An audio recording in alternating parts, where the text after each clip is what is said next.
સચ્ચિદાનંદ।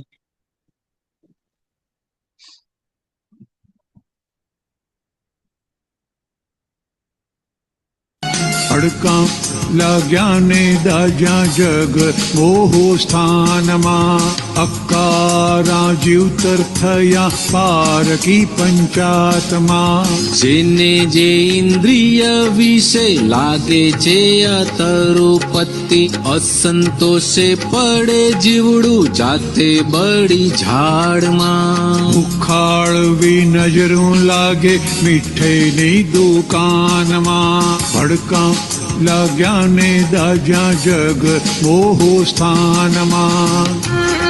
ભગવાને કહ્યું છે કે મિશ્ર ચેતન પાસે ભૂલે ચૂકે અપેક્ષિત સ્પંદન કરશો ના। પોતાને કશાયો પીડશે કષ્ટીલા સંસારમાં, ભડકા લાગ્યા ને દાજ્યા જગ મોહો સ્થાનમાં।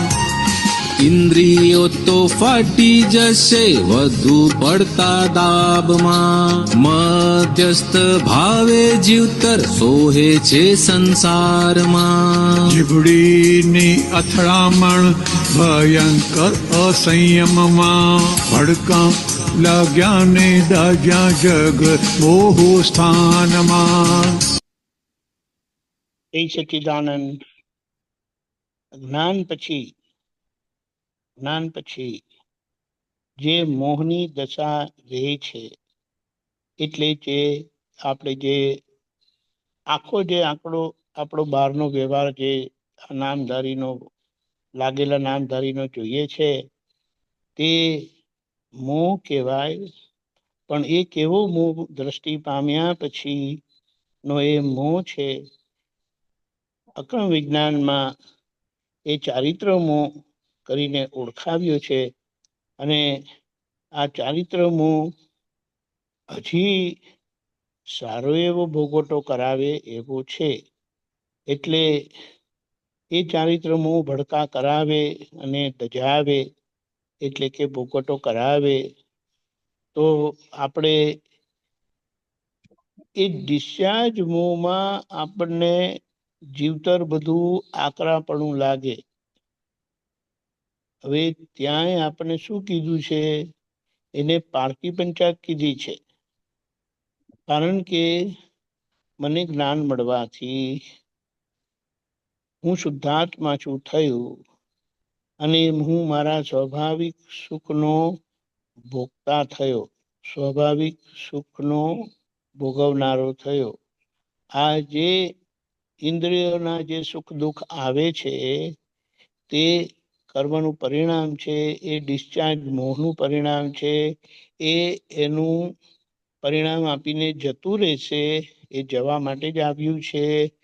એટલે અહીંયા આપણે એ મુદ્દો સમજી લઈએ કે હવે જે કંઈ પણ છે મહાત્માને એ ચારિત્ર મોહ છે, અને એ ચારિત્ર મોહ હજી જોખમ વાળો ભોગવટો કરાવે એવો છે।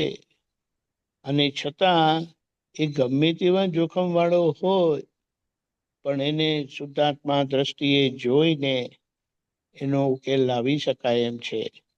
એટલે અહીંયા આ પદમાં આપણને કવિરાજ એટલે જે દાદા ભગવાને કઈ રીતે આ ડિસ્ચાર્જ અહંકાર અને ડિસ્ચાર્જ મોહના પરિણામ જે બધા આવે છે એમાં કેવા પરિણામ આવે? બિલકુલ અજ્ઞાની જેવા જ આવે, પણ અહીંયા આપણને જોતા કર્યા છે, એટલે એ પરિણામોમાં આપણે પરિણામી થતા નથી। એટલે કે પરિણામી થવું એટલે એ પરિણામ મારા છે કરીને આપણે માનતા નથી, કારણ કે હું શુદ્ધાત્મા છું। મારું પોતાનું શુદ્ધાત્મા દ્રવ્ય, મારા પોતાના શુદ્ધાત્માના ગુણો અને મારા પોતાના શુદ્ધાત્માના ગુણોની અવસ્થા એ મારું ક્ષેત્ર છે। અને જે આ પૂતગલ ક્ષેત્ર છે, પૂતગલ દ્રવ્ય, પૂતગલ ગુણો અને પૂતગલ ગુણોની અવસ્થાઓ તે મારી અવસ્થા નથી। એટલે એ બાબતની કોઈ પણ વાત, ચિંતા, કંઈ પણ એની અસર એ પારકી પંચાયતમાં જાય એટલે આપણને આ દ્રષ્ટિ મળી છે. તો એ દ્રષ્ટિના ઉપયોગે આપણે આ પોતાના પરિણામ જોઈ લેવાના છે. એમાં આપણે પરિણામી થતા જ નથી, ખાલી ભાષે છે કે આ મને એવું થયું, મને તેવું થયું. કારણ કે જ્યારે એ કર્મ વિતાયેલું ત્યારે હું અજ્ઞાનપણે હતું, અને એ હું અજ્ઞાન એટલે ખોટી જગ્યાએ હોવાથી આજે એનું પરિણામ મારાપણે જ્યારે આવે, એને એમ કહેવાય કે ચાર્જ અહંકારમાં હું હોય અને ડિસ્ચાર્જ અહંકારમાં ભોગવટો હોય, એ ડિસ્ચાર્જ અહંકાર મારાપણું કરાવે. એટલે આજે એ બધા જ પરિણામ મારાપણું જ્યારે કરાવે ત્યારે આપણે મારું શું એ સમજી લેવાનું છે, એની જાગૃતિમાં રહેવાનું છે. એટલે આ ડિસ્ચાર્જ મોહ, ચારિત્ર મોહ હજી પાંચે ઇન્દ્રિયોને વશમી કરે, હેરાન કરે. એની અતૃપ્તિ આપણને પજવે, એટલે કે સંતોષ ના થાય. પણ ક્યારે સંતોષ?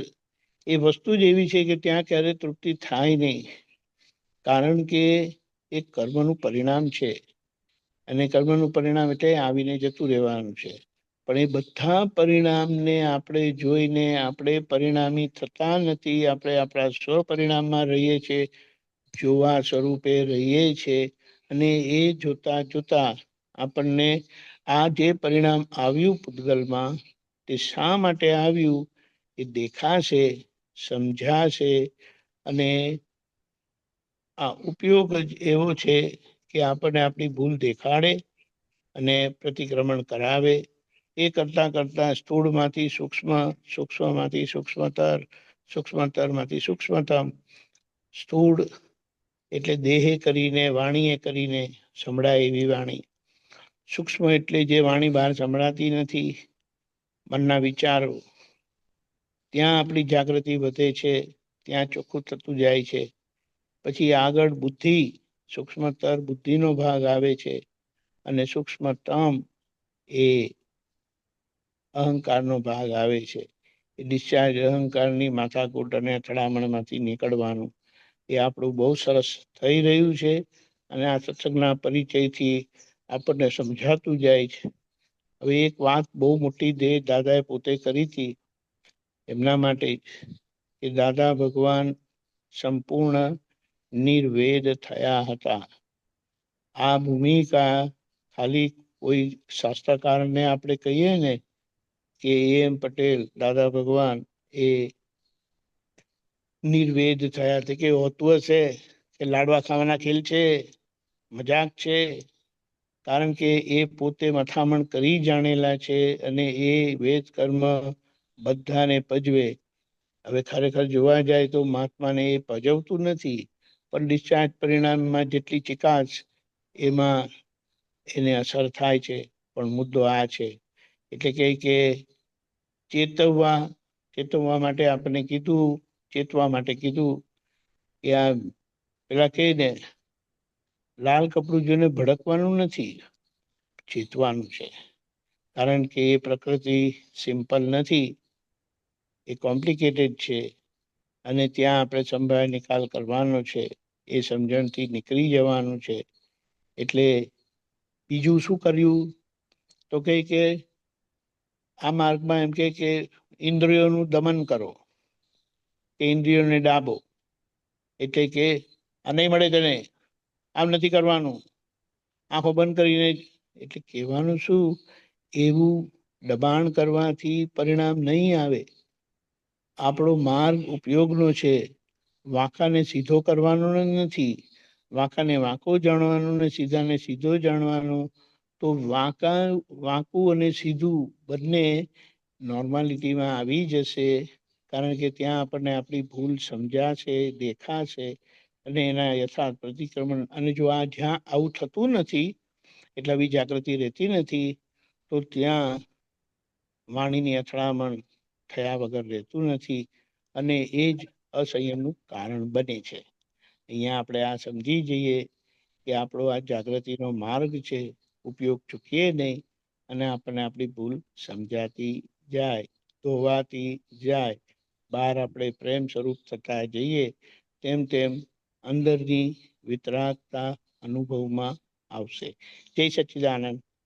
આખા દિવસના પ્રોગ્રામમાં સવારે 9 થી 1 દાદા